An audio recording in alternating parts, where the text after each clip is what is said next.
In a world where businesses everywhere are trying to make print-on-demand sales, one podcast goes above and beyond every week to bring the most POD-specific information there is, all to help save the day, every day. Don't succumb to the enemies of your print-on-demand business. Sign up today for the Print On Demand Cast VIP email at printondemandcast.com/VIP. This time, it's for real.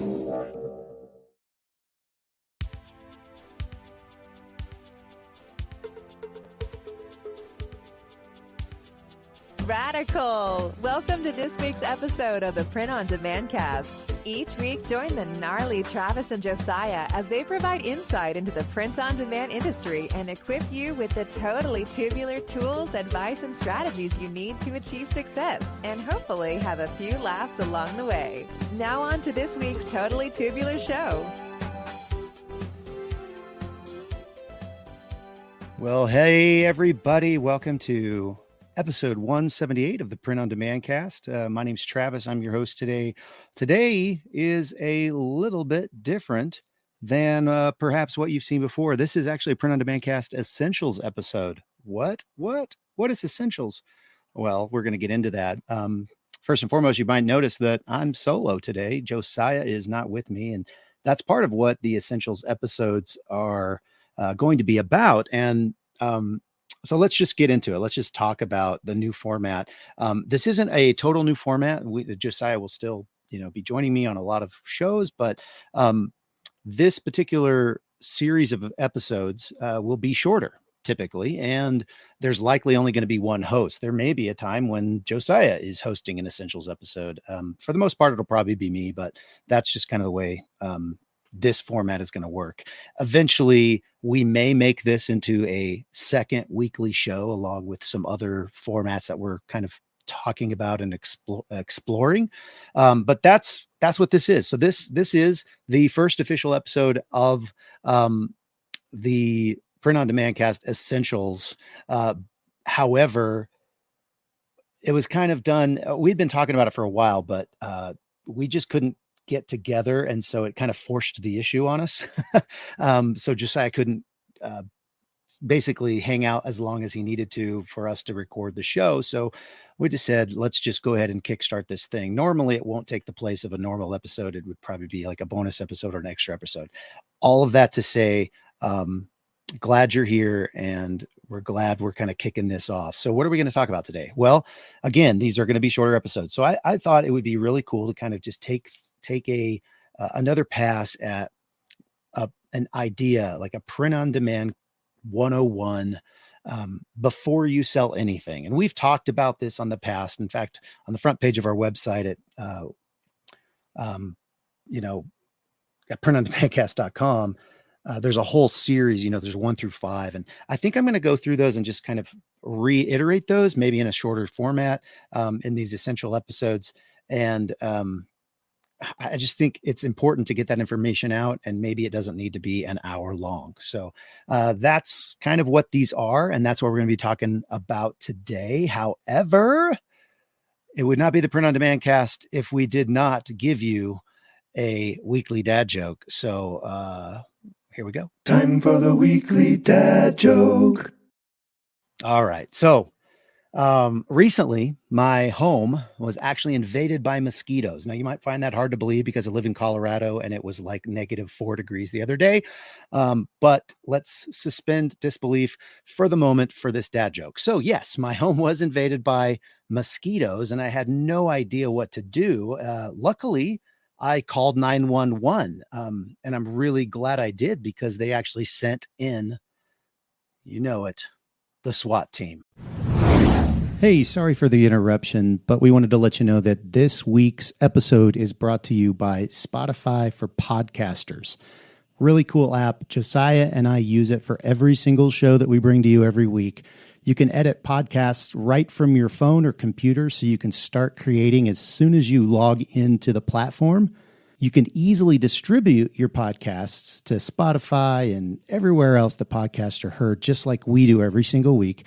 You can also create video podcasts on Spotify, which is really cool. And of course, you can earn money like I'm doing right now by including ads and even podcast subscriptions. And best of all, it's totally free. There's no catch.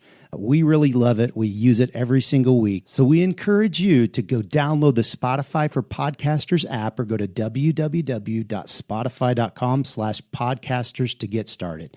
All right, let's get back to the show.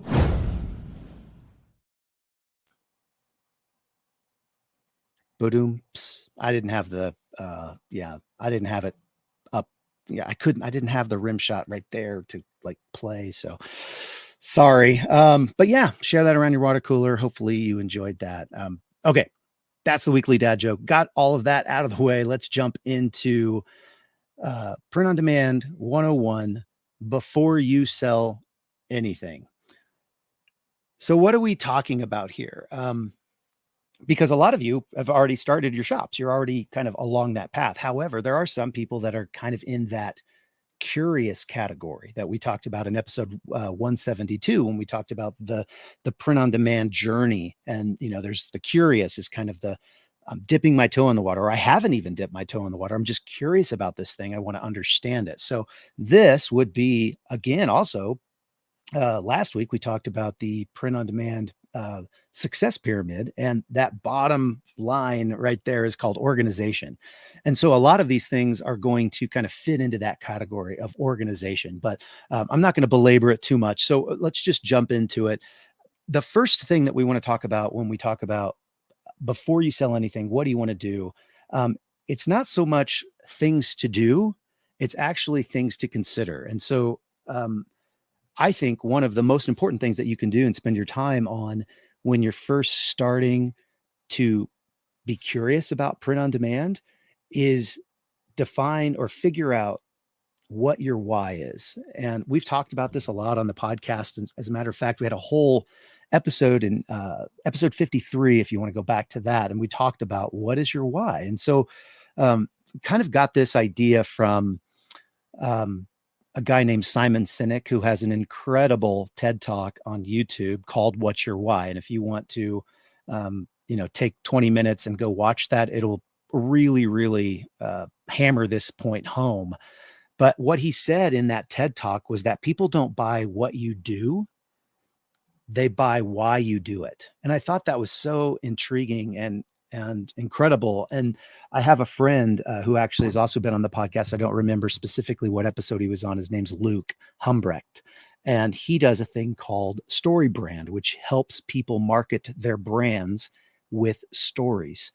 And he is a very, big advocate of what is your why, and things like your what's the word? Your core messaging, your kind of your value statements, those types of things. Like, why are you doing this? And when I was talking to him about, well, I just do print on demand, I just, sell coffee mugs and t-shirts and, silly things like that. And one of the things that he helped me understand was that every time someone opens up a package from a print on demand seller, it's a gift. It's, it's something that means something to somebody. There is an inevitable joy that comes with that, or laughter, or, some type of like, oh, you get me, you understand me. And so we were able to take that and kind of create some of our marketing, our internal, really, it's really internal. It's not marketing, for some of our employees and some of our VAs, just talking about how, like, this is why we do this. And it really changed my thought process on why we're in the print on demand game. And it's actually kind of fun now when I see, this hilarious statement on a coffee mug or whatever. And I know that someone's going to see that and they're going to freaking laugh, and that brings me, it not only brings me joy, but it also gives me purpose. It helps me keep going when it's hard, because I know that what I'm doing is not just, it's not just to make money. You know what I mean? There's actually something beyond that. Now, of course, I want to make money, and that is part of, my motivation for this. But I think thinking about what you're actually doing in a bigger picture will help you when you get down, when you're frustrated, when the sales aren't coming in the way you thought, when that customer complains about that product that they got, and you're like, "What, really, again?" or whatever. It can help you if you can have something like this and you understand, I'm doing this for more than just a side hustle, more than just making some money. Again, nothing wrong with having, that as one of your motivators. But I feel like when you're talking about finding out your why, it's smart and it's important to go a little bit deeper with that thought. It's not just about making money. It's about spreading joy. For me, it's about like touching as many people with laughter as possible, through our products. And so that can also motivate your employees. And you don't have to have a huge set of employees for this to make a difference. It could be one virtual assistant that, works in another country, or it could be your spouse or one of your kids, that's working with you. And it's like, hey, this is why we're doing this. This is important to me, and I want it to be important to us. And so as we're thinking about different things, we are thinking about how we affect the world. What is our why behind all of that? So I kind of belabored that a little bit, but check out episode 53 if you want. We go into a lot of that, and it's actually a really good episode. So the next thing, before you sell anything, less on the kind of, heady place and more on like the practical, what can you do? It's deciding upon like your formation for your business. So you've probably heard of a DBA, and a DBA just stands for doing business as, and that is basically an extension of you to the IRS and to the government. If you start a DBA, you are basically going to be taxed as if all of the money that comes in from that DBA is your personal income. So if you have a job and you bring it all in, all of that money is going to be taxed as your personal income. And the same thing with the DBA, aside from, of course, your expenses. If you pay for your products that, from your company, of course, that's not going to be taxed because that comes off. Maybe you can deduct your internet if you're doing it all from home. Maybe there's we talked a little bit about this on deductions just a few weeks ago at the end of the year, but some of those expenses will obviously come off your taxes. But at the end of the day, when it's time to do your taxes, you're going to be charged or taxed at a personal income tax rate. So the other option that you have is to do what's called an S-Corp. And the S-Corp, again, I said this on our last episode, I'm not a tax professional. I'm not trying to give tax advice. I'm trying to just explain how I understand it, how it was explained to me. And so please do contact or talk to somebody that knows more than I do about taxes, preferably a CPA, somebody that's licensed to actually give you good advice. Don't take my advice for it. Talk to them. So an S-Corp, as I understand it, allows for you, it's becoming a separate entity. So it's not the same as you. It's actually, you're going to actually have to do taxes for your S-Corp at the end of the year. So yeah, it's going to cost more money because now you have to do your personal taxes and you have to do the S-Corp taxes. The cool thing about an S-Corp is that you can pay yourself from the S-Corp a salary and say, I want to pay myself, it's a side income. Maybe we made $20,000 or $50,000 at the end of the year. I want to pay myself what the IRS says a reasonable compensation. So let's say we made $50,000 and I'm going to pay myself $20,000 because I feel like it's a part-time thing. I did it on the side. I don't need to take a full-time income because maybe I have another job or maybe I don't, but who's to say it's really $50,000. That's kind of a part-time income. It's a great part-time income. In some cases, it could be a full-time income, but I'm going to take that $20,000 and that's the part that I'm going to pay personal income tax on. That other $30,000, I'm going to pay what's like a corporate rate, which is significantly less than what my personal income tax rate is. And so, and we're just pretending like it's 50,000 all profit after all of the expenses have been taken out and all of that.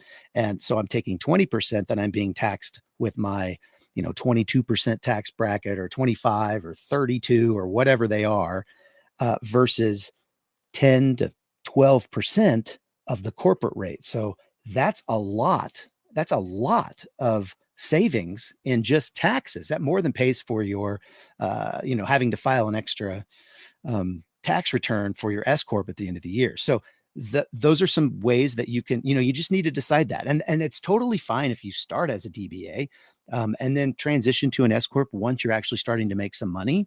But you need to decide that. You need to say, okay, this is my plan, and have that plan, because for an S-Corp, a lot of times they have like a 30-day window at the beginning of the year that you can apply to be an S-Corp. And so if you get to December and you're like, man, I really wish I would have done this back in January, well, you're going to have to wait, and you're going to be taxed at that, your personal income tax rate that year, most likely.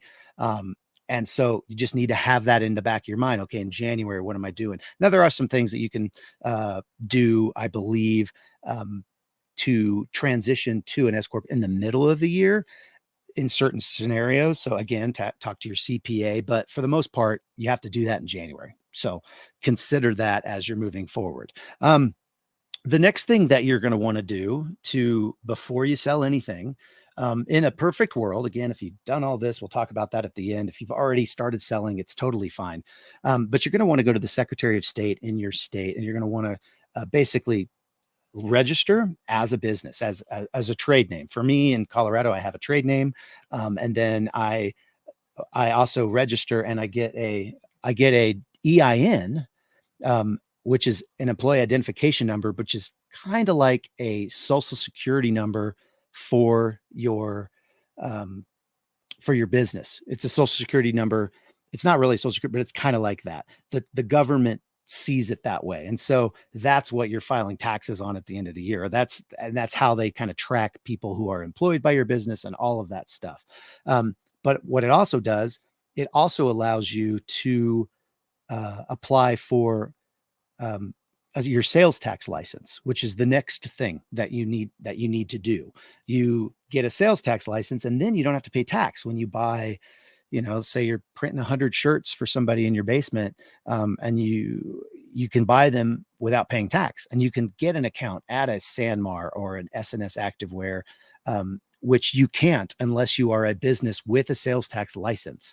So you have to be an actual business, or otherwise you're going to have to pay, or you're going to have to buy them from other companies that don't give you as good of rates or as good of pricing. It's just not as good. It's not necessarily a wholesale rate from some of the other companies that you can buy it from. So you're leaving money on the table by not doing some of this. And if you're just completely outsourcing and you're not doing any, and you're like, Travis, I don't care about Sanmar or SNS Activewear, that's totally fine. You also can save on taxes from your Printifies and your Printfuls. And they have a whole nother system for doing that. And a lot of times only certain states will allow you to do it. And you have to fill out forms for all of that. But if you don't have a business and you don't have a sales tax license, it doesn't matter. You're going to pay tax in every state. So it makes sense to save that money and, keep it in your pocket than, pay sales tax and give it to the government. So those are some of the things that you need to do. So we talked about registering at the Secretary of State, getting an EIN, and then registering for those wholesale accounts where it makes sense. The other benefit to getting an EIN, and this is the next thing, is for your business banking account. I do not recommend that you do all of these, sign up for Etsy and Amazon and have it popped into your, paying out to your regular personal checking account. That's not the best idea here.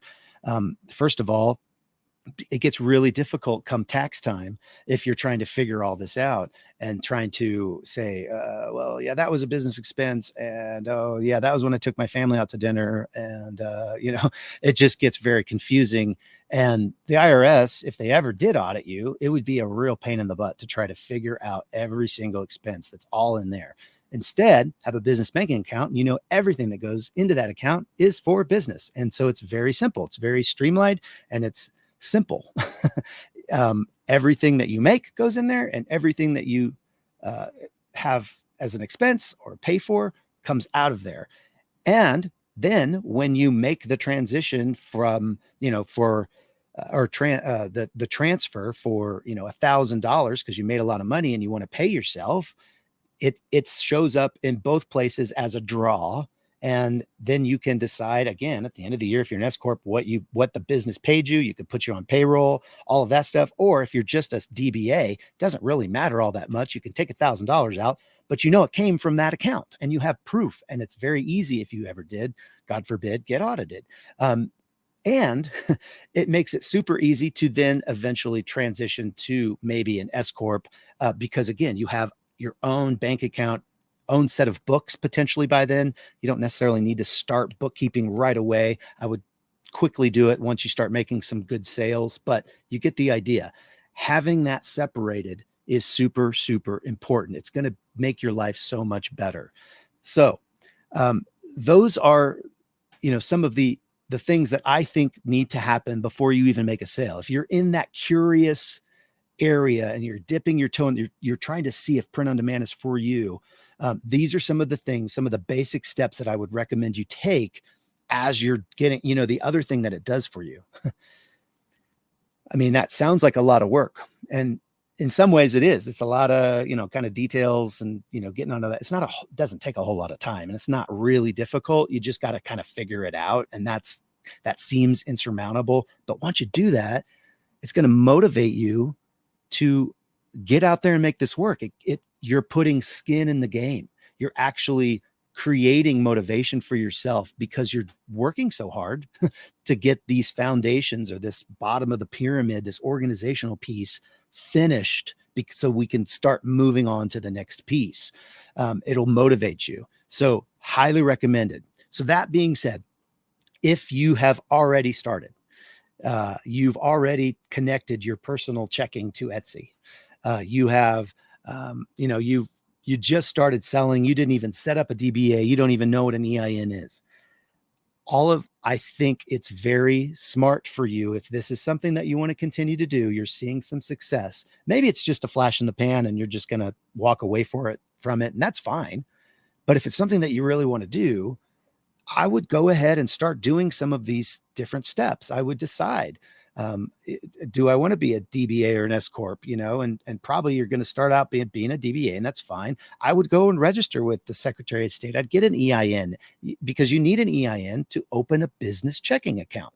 So get that business checking account and then, do the hard work of saying, hey, Etsy, hey, Amazon, hey, wherever you're selling, Shopify, this is the new account I want you to deposit this in. And I recently did that with an Etsy account I had and had no issues with it at all. I showed that this is who I am.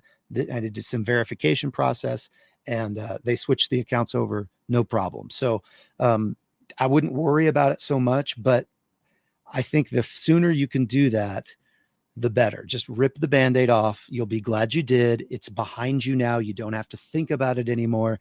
It's cleaner and it will serve you as you continue to scale. So if you've already done it, you've already jumped in, you've already kind of, not done some of the things we've been talking about. It's not the end of the world. It's okay. You can proactively fix some of these things. And I can tell you so many stories about people I've talked to who go back 2 or 3 years later and they realize, man, I wish I would have done this earlier. And it's so prevalent in this industry and in pretty much any business. It's smart to start now. When I talk about this in another podcast, but a lot of podcasts, back when I was a youth pastor, I went to this guy in Oklahoma and he was a youth pastor and had a really successful ministry. And it was amazing. They were, having, hundreds and hundreds of kids come every single week. And the one thing that he said that stuck with me from my entire life and including business was, build now for what you want it to be. And I say, build now for what you want your business to be. Make it scalable today. see where you want it to be, and then create the systems and the organization so that when you're there, you're not overwhelmed. Start today by organizing and getting these things done, because your future self will thank you. I guarantee it. Okay. So like I said, these are going to be a little bit shorter episodes, print on demand essentials. So I hope you enjoy this. I hope this helped. Please reach out to me and tell me what you think about this new format. Go to info@printondemandcast.com and send me an email and say, hey, I really like that. Or, I really miss Josiah. I don't know. But yeah, let me know. So reach out and give me some feedback. The other thing that you heard at the beginning of the show was just an encouragement for you to sign up for our VIP email list. And I would highly recommend you do that.